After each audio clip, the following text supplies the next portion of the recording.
This part of your confession will save more millions of people from your control than all the remainder of it. All I can say is that you have me in a hell of a situation,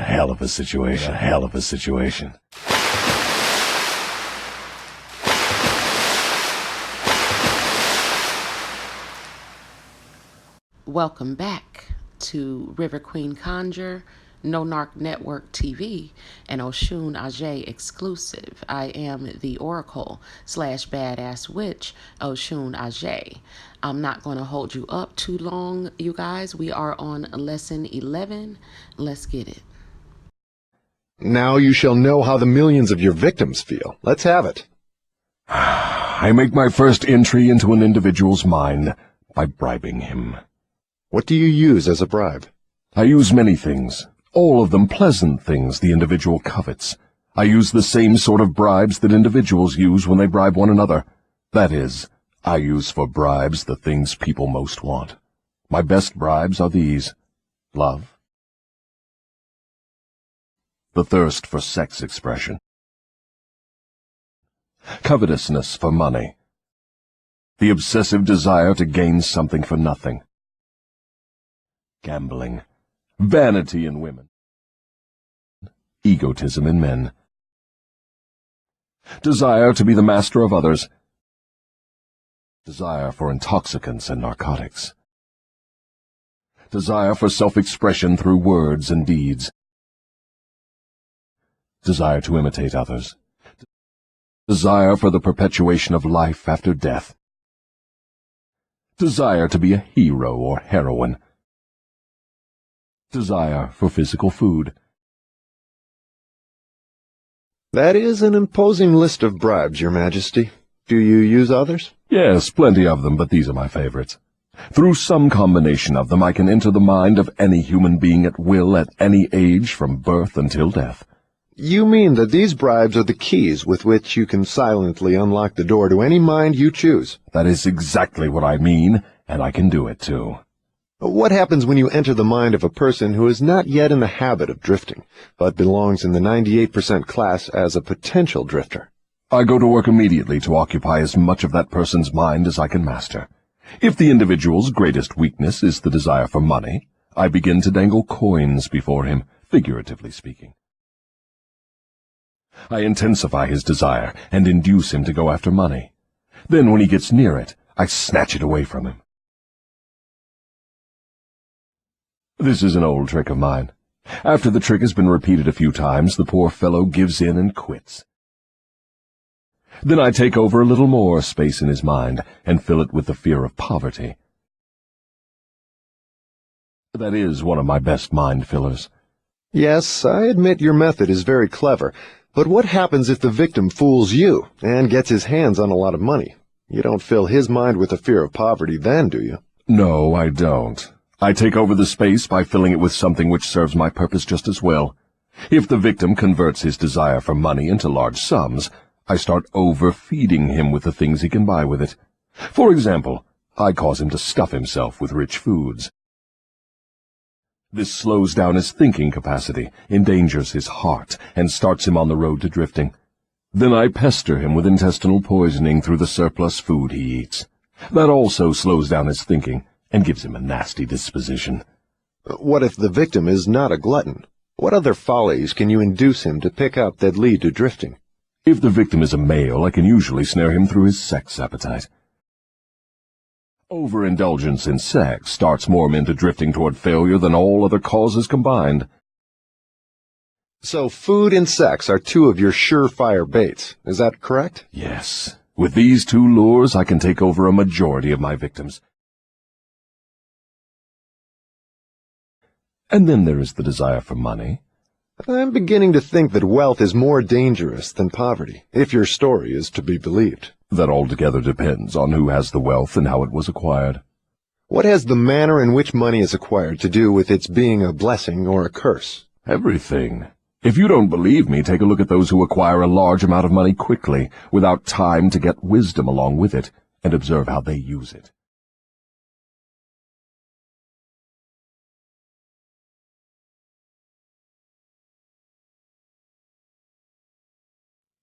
Why do you suppose rich men's sons seldom equal the achievements of their fathers? I'll tell you why. It is because they have been deprived of the self-discipline which comes from being forced to work. Look into the records of moving picture stars or athletes who suddenly find themselves in possession of big money and hero worship and praise from the public. Observe how quickly I move in and take them over in many cases. Mainly through sex, gambling, food, and liquor. With these, I catch and control the biggest and the best of people as soon as they get their hands on big money.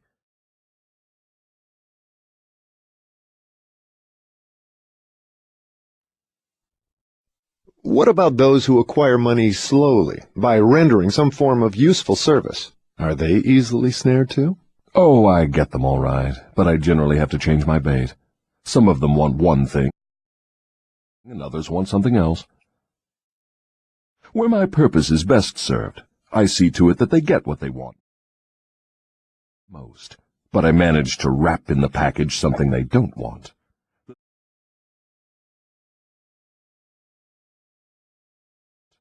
The thing I give them is the definite thing that makes them drifters. Do you see how I work? And very clever work it is. You lure people on through their natural desires, but you slip your deadly poison into the object of those desires wherever you can. Now you are catching on. You see, I play both ends against the middle, so to speak. From all you say, I infer that you cannot induce a non-drifter to help you gain control of his mind by baiting him with your bribes. Is that correct? That is exactly correct. I can, and I do, interest non-drifters in my bribes, because I use for the purpose of bribery the things all people naturally desire. But the non-drifter resembles a fish that steals the bait from your hook, but refuses to take the hook. The non-drifter takes from life whatever he wants, but he takes it on his own terms. The drifter takes whatever he can get, but he takes what he gets on my terms. Stating the matter in another way, the non-drifter borrows money from a legitimate banker if he wants it, and pays a legitimate rate of interest. The drifter goes to the pawn shop, hawks his watch, and pays a suicidal rate of interest for his loan. So I draw from your claims the conclusion that your hand is mixed up somehow in all of people's troubles and miseries, even though your presence may not be visible. My unwilling workers are often my best workers. After they found my baby dead, they couldn't even help us. The bastards! They couldn't even help us. You see, my unwilling workers are those whom I cannot control with some combination of bribes. People whom I have to master by fear. I went over to Teresa's page, and sure enough, he has passed. She put up a post 6 hours ago. It says, "My babe brother, J Money Kanika Capper, you can keep an eye over Kanika Martin. I love you, brother. Peace." Or through some form of misfortune. She's lost her daughter, and she's lost her brother from what we know. They do not wish to serve me, but they cannot avoid it. You know what? The protest is over. Because they are eternally bound to me by the habit of drifting. Now I am beginning to better understand your technique. You bribe your victims through their natural desires and lead them astray while you induce them to become drifters if they respond to your lure. If they refuse to respond, you plant the seed of fear in their minds or trap them through some form of misfortune and hog-tie them while they are down. Is that your method? That is exactly the way I work. Clever, don't you think? Which do you prefer to serve as your propagandists, the young or the old? The young, of course. They can be influenced by most bribes more easily than people of mature judgment. Moreover, they have longer to remain in my service.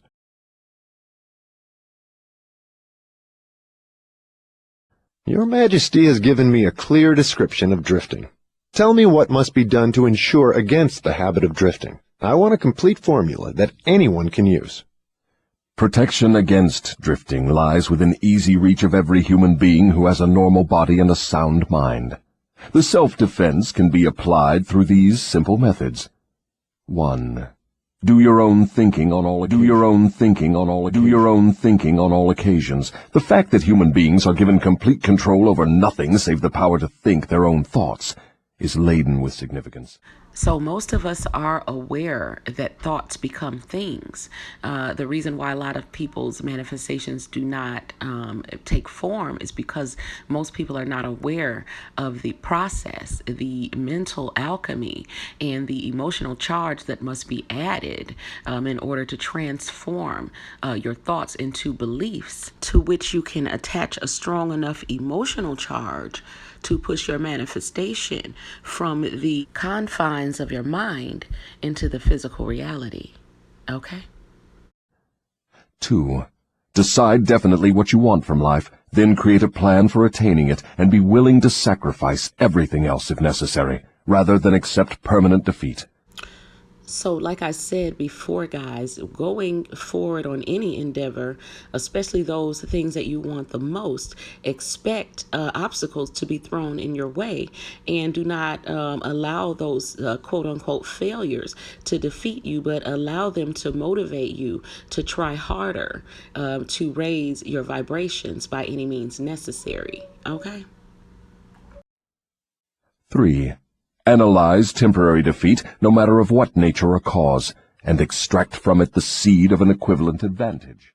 In other words, instead of being defeated by failures, you can choose to transmute those thoughts and emotions into new beliefs charged with new emotions that will in turn create something magical and beautiful. Okay? 4. Be willing to render useful service equivalent to the value of all material things you demand of life, and render the service first.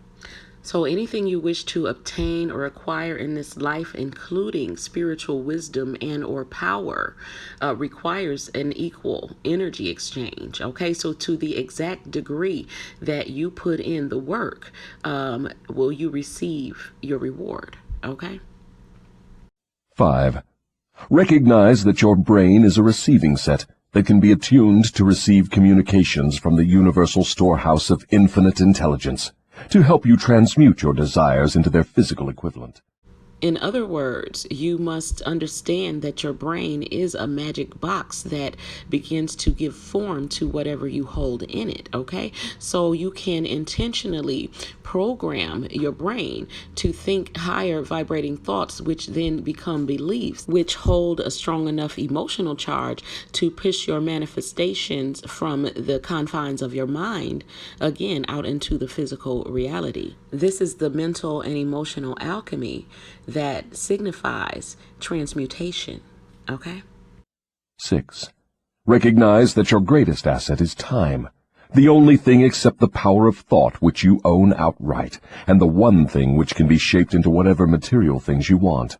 Budget your time so none of it is wasted. So instead of spending so much time watching television and social media, watching scripted programs designed to entertain an idle mind, we could be spending our time meditating and consciously focusing our minds and programming our minds to think higher vibrating thoughts that will in turn help us to mentally and emotionally build a better reality for ourselves. Okay? 7. Recognize the truth that fear generally is a filler with which the devil occupies the unused portion of your mind. So this false evidence appearing real is inserted into the empty portions of your mind. Hence the expression, an idle mind is the devil's playground. Okay? That it is only a state of mind which you can control by filling the space it occupies with faith in your ability to make life provide you with whatever you demand of it. Once you truly believe in the power of your own mind to create your own reality, you will no longer be leaving parts of your mind unoccupied, but you will be using every part of your mind to help shape the world that you want to live in. This intentional and deliberate use of your own mind power to create your own reality is what signifies definiteness of purpose. Okay? 8. When you pray, do not beg. Demand what you want and insist upon getting exactly that with no substitutes. So when you fully understand that that which you call God is not separate from you, but is within you, then you use that power in a different way. You do not send your prayers outside of yourself to be fulfilled by some deity outside of yourself, but you allow the deity that is within yourself to speak into being those things that you wish to be made manifest. Okay? 9. Recognize that life is a cruel taskmaster, and that either you master it or it masters you. There is no halfway or compromising point. Never accept from life anything you do not want. If that which you do not want is temporarily forced upon you, you can refuse in your own mind to accept it, and it will make way for the thing you do want. So when you find yourself in a narcissistic relationship or in any form of reality that you do not agree with, that you do not wish to experience, the power to change that entire reality does lie within the power of your own thoughts and emotions. Okay? 10. Lastly, remember that your dominating thoughts attract, through a definite law of nature, by the shortest and most convenient route, their physical counterpart. Be careful what thoughts you dwell upon. This takes a moment-to-moment, thought-to-thought checking of the origin and the quality of your own thought. This is the work that you must be ready and willing to put in order to become a conscious creator of your own reality. Okay. That list looks imposing. Give me a simple formula, combining all the 10 points. If you had to combine all 10 in one, what would it be? Be definite in everything you do and never leave unfinished thoughts in the mind. So you must search within yourself until you have some understanding of your purpose for being here. You have to determine what you are passionate about in this life and what the life that you want to live is going to look like, okay? And you then must hold these thoughts and the vibration of that reality in your mind and in your emotions until it begins to form itself around you, okay? Form the habit of reaching definite decisions on all subjects. When you learn to hold a clear and definite picture of that which you wish to create in your mind automatically begins to create it. Can the habit of drifting be broken, or does it become permanent once it has been formed? The habit can be broken if the victim has enough willpower, providing it is done in time. There is a point beyond which the habit can never be broken. Beyond that point, the victim is mine. He resembles a fly that has been caught in a spider's web. He may struggle, but he cannot get out. Each move he makes entangles him more securely. The web in which I entangle my victims permanently is a law of nature not yet isolated by or understood by men of science. What is this mysterious law through which you take permanent control of people's bodies, even before you take over their souls? The whole world will want to know more about this law and how it operates. It will be hard to describe the law so you will understand it, but you may call it hypnotic rhythm, hypnotic rhythm, hypnotic rhythm. It is the same law through which people can be hypnotized. So you have the power to use the laws of nature as a web in which you bind your victims in eternal control. Is that your claim? That is not only my claim, it is the truth. I take over their minds and bodies even before they die whenever I can lure them or frighten them into hypnotic rhythm. What is hypnotic rhythm? How do you use it to gain permanent mastery over human beings? I will have to go back into time and space and give you a brief elementary description of how nature uses hypnotic rhythm. Otherwise, you will not be able to understand my description of how I use this universal law to control human beings. Go ahead, but keep your story confined to simple illustrations which come within the range of my own experience and knowledge of natural laws. Very well, I shall do my best. You, of course, know that nature maintains a perfect balance between all the elements and all the energy in the universe. You can see that the stars and the planets move with perfect precision, each one keeping its own place in time and space. You can see that the seasons of the year come and go with perfect regularity. You can see that an oak tree grows from an acorn, and a pine grows from the seed of its ancestor. An acorn never produces a pine, and a pine seed never produces an oak. These are simple things which anyone can understand. What one cannot see is the universal law through which nature maintains perfect balance throughout the myriad of universes.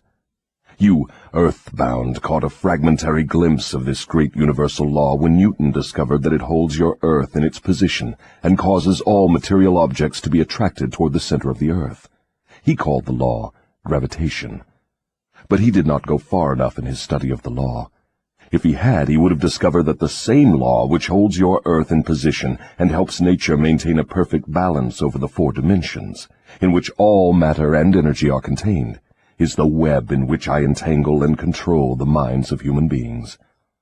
Tell me more of this astounding law of hypnotic rhythm. As I have already stated, there is a universal form of energy with which nature keeps a perfect balance between all matter and energy. She makes specialized use of this universal building material by breaking it up into different wavelengths. The breaking up process is carried on through habit. You will better understand what I am trying to convey if I compare it with the method by which one learns to play music. At first, the notes are memorized in the mind. Then they are related to one another through melody and rhythm. By repetition, the melody and rhythm become fixed in the mind. Observe how relentlessly the musician must repeat a tune before he masters it. Through repetition, the musical notes blend, and then you have music. Any impulse of thought that the mind repeats over and over through habit forms an organized rhythm. Undesirable habits can be broken. They must be broken before they assume the proportions of rhythm. Are you following me? Yes. Well, to continue. Rhythm is the last stage of habit. Any thought or physical movement which is repeated over and over through the principle of habit finally reaches the proportion of rhythm. Then the habit cannot be broken, because nature takes it over and makes it permanent. It is something like a whirlpool in water. An object may keep floating indefinitely unless it is caught in a whirlpool. Then it is carried round and round, but it cannot escape. The energy with which people think may be compared with water in a river. So this is the way in which you take control of the minds of people, is it? Yes. All I have to do to gain control over any mind is to induce its owner to drift. Am I to understand that the habit of drifting is the major danger through which people lose their prerogative or privilege of thinking their own thoughts and shaping their own earthly destinations? That and much more. Drifting is also the habit through which I take over their souls after they give up their physical bodies. Then the only way a human being can be saved from eternal annihilation is by maintaining control over his own mind while he is on this earth. Is that true? Maintaining control over his own mind while he is on this earth. Is that true? Maintaining control over his own mind while he is on this earth. Is that true? You have stated the truth perfectly. You have stated the truth perfectly. Perfectly. If you have headphones, you'll want to use your headphones during this portion of the lesson so that your energy vibration fine tune using the power of sound.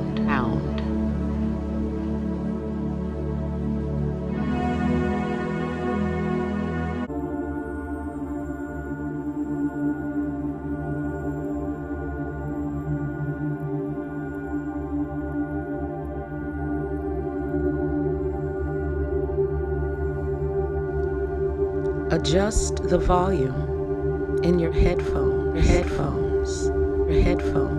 Place your body in a comfortable position. Relax the mind,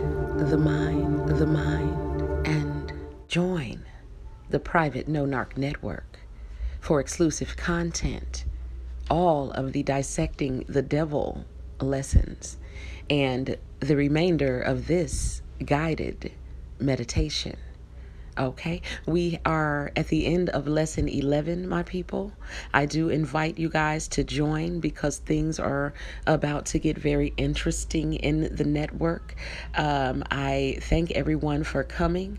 I do still have Nature Boy on the docket to be read on Badass Tarot 2. You guys, I just need to gather my energies, and I will try to get that done by the end of the day today. Okay, if you would like to support the channel, the Cash App and Cash App and PayPal links are in the description box. And again, if you would like to join the private No Narc network, subscribe to Oshun Ajay exclusive on Patreon or Badass Witch exclusive on Subscriibstar. And if you are interested in seeing the ways in which we are slaying and exposing these narcissists, be sure to subscribe to No Narc Network TV on YouTube. Okay, so until we meet again, my people, keep it classy, keep it clean, and do what you got to do to make shit happen. Peace.